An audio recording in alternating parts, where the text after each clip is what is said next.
क्या डिफरेंशिएट करता है भाई सच ए सिंपल एग्जामिनेशन जिसमें 2 साल के बेसिक सवाल पूछे जाते हैं वो इतना ज्यादा कठिन क्यों हो जाता है? इसकी जिंदगी तो कितनी आसान है, मेरी जिंदगी में ही इतने स्ट्रगल क्यों लिखे हैं? मैंने कोई पाप किया था क्या कि भैया 70 घंटे पढ़ो? मेरे मुंह से तुम कभी सुनोगे ही नहीं कि 16-17 घंटे पढ़ना चाहिए।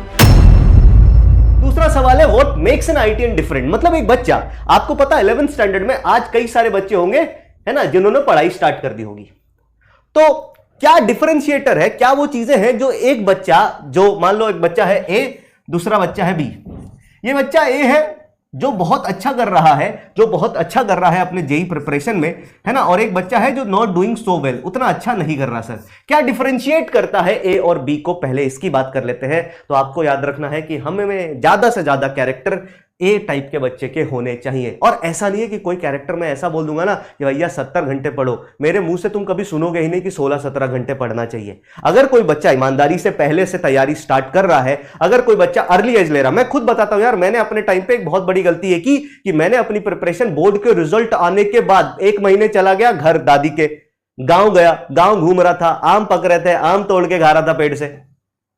यूपी में गांव है हमारा, तो हम चले गए वहां, एंजॉय कर रहे थे भैया, और हमारे दोस्त यार यहां पढ़ाई में लग गए, 11th की पढ़ाई शुरू कर दी।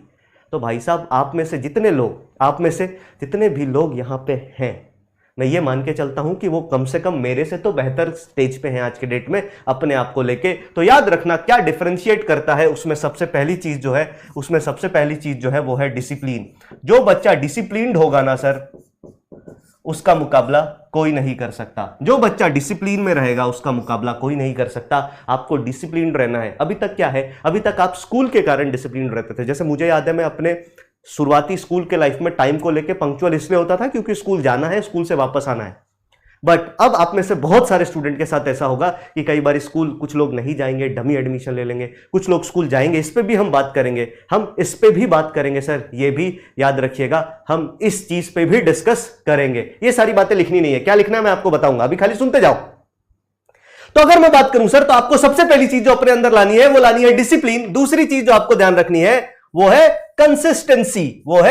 कंसिस्टेंसी, अभी हम इस पे बात करेंगे कि क्यों जेई इतना कठिन क्यों हो जाता। भाई सच ए सिंपल एग्जामिनेशन जिसमें 2 साल के बेसिक सवाल पूछे जाते हैं वो इतना ज्यादा कठिन क्यों हो जाता है, तो दूसरी चीज आपको ध्यान रखनी है कंसिस्टेंसी। और तीसरी चीज जो आपको याद रखनी है वो ये है कि struggle is part of your life from now. ये हमेशा याद रखना कि अब आपके जीवन में स्ट्रगल बोले तो संघर्ष एक हिस्सा है। Struggle is part of your life. अब जब कोई चीज तुम्हारे जीवन का हिस्सा है ना भाई, अब कोई चीज अगर तुम्हारे जीवन का हिस्सा है ना, तो उसके साथ तुम 2 ही काम कर सकते हो, जिसमें सबसे पहला यह है यू कैन एंजॉय इट, और इसके साथ चलो, इसके साथ मस्ती करो और चलते रहो कि अरे अब तो इसी में यही जीवन है, इसी को एंजॉय करना है, इसी के साथ चलना है। और दूसरी चीज यह है कि भाई साहब हार के बैठ जाओ, है ना। दूसरी चीज क्या है, हार कर बैठ जाओ कि अरे यार हमारे जीवन में इतना स्ट्रगल है, कैसे मैनेज करें, उसकी जिंदगी तो कितनी आसान है, उसकी लाइफ तो कितनी आसान है, मेरी जिंदगी में ही इतने स्ट्रगल क्यों लिखे हैं? मैंने कोई पाप किया था क्या?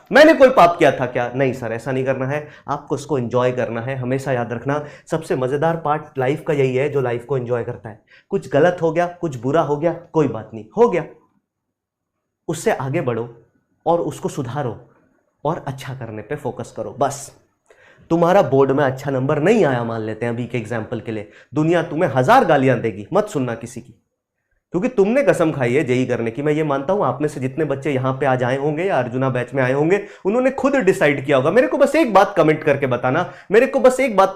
बताना कि सर आप में से कितने ऐसे बच्चे हैं जिन्होंने खुद से ये डिसाइड किया कि जेई करना है हमें। कमेंट बॉक्स में लिख दो यस, वाई लिख दो, केवल वाई लिख दो, जिन्होंने खुद डिसाइड किया कि यस सर हमें जेई करना है, जिन्होंने खुद डिसाइड किया। तो जब तुमने खुद डिसाइड किया है ना, जर्नी में मैं ही बता देता हूं, जर्नी में स्ट्रगल्स होंगे लेकिन उसको एंजॉय करना है। कभी भी उसको ऐसे टेंशन लेके मत रखना कि अरे ऐसे कैसे, इतना कैसे मैनेज करेंगे। अरे सब होता है यार जीवन में, just you have to keep on